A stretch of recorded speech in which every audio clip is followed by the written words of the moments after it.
Kaixo, ongi etorria, hasierako azken 5 ariketak egingo ditugu. 6. Anek tamaina desberdineko 5 disko ditu eta horiekin 4 diskoko dorrea eraiki nahi du. Bere dorreko disko bakoitza azpian dagoen diskoa baino txikiagoa izan dadin. Horrek esan nahi du, erabili behar ditugula bakarrik 4 disko dorrea egiteko. Eta izan behar dutela azpikoak, handiagoak, goikoak baino. Orduan jakiteko zenbat dorre ezberdin eraiki litzakeanek, lehenengo ingo duguna izango da izendatu, ezta? Adibidez horrela. Txikiena, bigarren txikiena, 3, 4 eta 5. Dorrea 4koa izan behar duenez, kendu behar dugu disko bat, adibidez hau. Eta geldituko litzateke erauntara. 5, 4, 3 eta 2. Handitik txikira. Bigarren aukera izango litzateke 2a ez jartzea. Horra izango litzateke 5, 4, 3, 1. Beste aukera izango litzateke 3a ez erabiltzea. Horra izango litzateke 5, 4, eta gero 2 eta 1. Beste aukera izango litzateke 4a ez erabiltzea. Orduan izango litzateke 5, 3, 2, 1. Eta azkeneko aukera, 5a ez erabiltzea. 4, 3, 2, 1. Beraz, 5 aukera daude. Zuhaitz diagrama bidez ere egin daiteke, erauntara egiten dira. Zer jarri dezakegu hasieran? Edo 5a, edo 4a. 3 ezin dugu jarri, goian jarri behar ditugulako 3 gehiago, eta ez ditugu. 4 jartzen badugu, goian ze jarri behar dugu derrigorrez, 3, 2 eta 1. 5 jartzen badugu, bere gainean jarri daiteke edo 4a, edo 3a, ezta? 5 eta 3a jartzen badugu, derrigorrez ja jarri behar dugu 2 eta 1. Baina 5 eta 4 jartzen badugu, 2 aukera daude, ezta? Jarri dezakegu edo 3a, edo 2a. Hemen 2 aukera izango nituzke, 1 jartzea edo 2 jartzea, eta hemen bakarra. Zuhaitz diagrama erabiltzen dugunean, baita ere 5 dorre atatzen zaizkigu.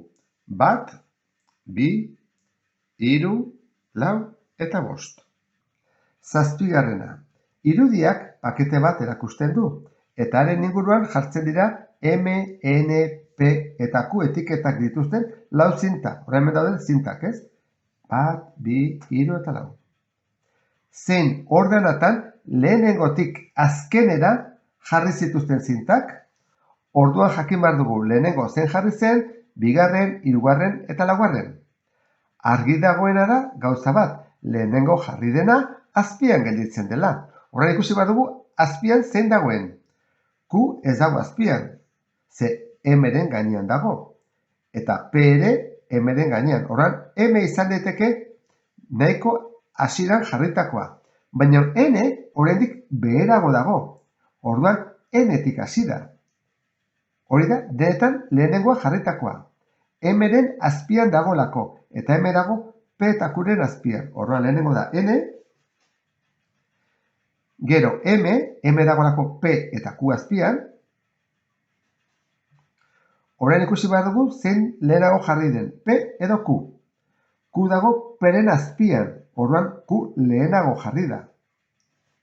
Eta azkena, P jarri da. Ondorioz, zuzena hau izango litzateke. 8. Rosak paper orri bat du. Bertan, irudi honetan agertzen diren marrazkiak daude. Horan marrazki hauek. Orri hori tolestu eta itsatsi du kubo bat eraikitzeko. 5 kubo hauetatik zein sortu ahal izan du? Orduan jakin behar dugu, hau tolestuta, hauetako zein bihurtuko den. Lehenik jakin behar dugu aurpegiak nola mugitzen diren. Nik baldin badut hemen aurpegi bat, pasatzen da horrela. Orduan, geldituko litzateke erauntara. Eta adibidez, hau, mugituko litzateke erauntara. Horrela mugitzen dira. Hemendik, horrela. Orduan, isatxarekin. Behiratzen badugu hau Kontuatuko gea aukera bakarra izango dugula, ezta? Isatxa-isatxarekin hemen dago. Bestetan ez da horrela. Usten? Hau ere ez da zuzena, ze horrela jartzen badut, eta mugitzen balen badut, 81 graduko mugimendu bat dago. Hemen daude aurrez aurre, eta hemen ez daude aurrez aurre. Egingo duena izango da, kuba pixka bat montatu ikusteko. Hobeto. Hora, nik jartzen badut horrela, hobeto ikusiko duzu behar bada. Ezta? Adibidez, hau izango litzateke horrela. Beraz, jarri behar dugu B. Bederatzigarrena. Klaudia beti goraino igotzen da irudian agertzen den dorre zilindrikoan. Horan, hemendik goruz doa. Eskailera maila guztiak tamaina berekoak dira. 9 pauso daude ikusgai. Baina zenbat pauso dira ikusgaitzak? Zenbat ez ditugu ikusten? Konproba ezagun 9 direla ikusten direnak. 1, 2, 3, 4, 5, 6, 7, 8, 9.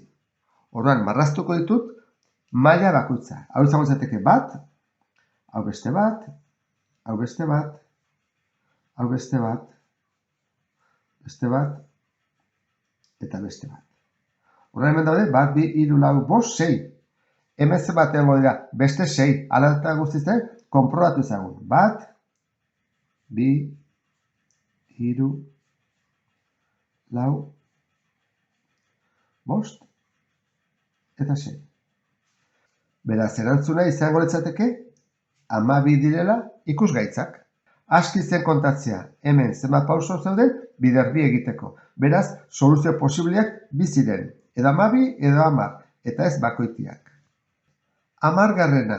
Hasierako ariketetan azkena. Josek urrengo 3 paper orriak, hau da, zirkulu erdia, laurrena eta laurrena, zirkulo beltzaren gainean itxasi zituen. Ondoko patroietatik zein ezin izan du lortu, ondorioz hauetako bat ezin du lortu. Hasiko gera arekin, lehenengoa ezingo genuke lortu. Zergatik, nik baldin badut zirkulo beltza eta gainean jartzen badut hau, gehienez erdian egon behar du. Beste erdia ez dut hartzen, eta hemen begira nola hartzen dut. Erdia baino gehiago. Horrek esan nahi dut, A izango litzatekeela erantzun zuzena. Begiratuko dugu, ea besteak posible diren edo ez. B. B egiteko ez da hain zaila, ezta? Jartzen dugu horrela, horrela, gutxi gora bera, eta B izango genuke. C egiteko, jarriko genuke erdian terdian, ezta? Horrela.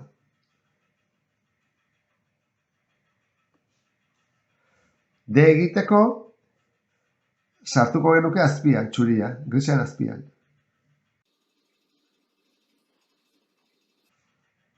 Eta hau egiteko, izango litzateke laurdena hemen jartzen dugu, eta beste laurdena bestaldean. Orduan, lortu daitezke guztiak, A izan ezik. Eta horrela maituko genituzke hasierako ariketak. Ondo izan eta beste bat arte. Agur!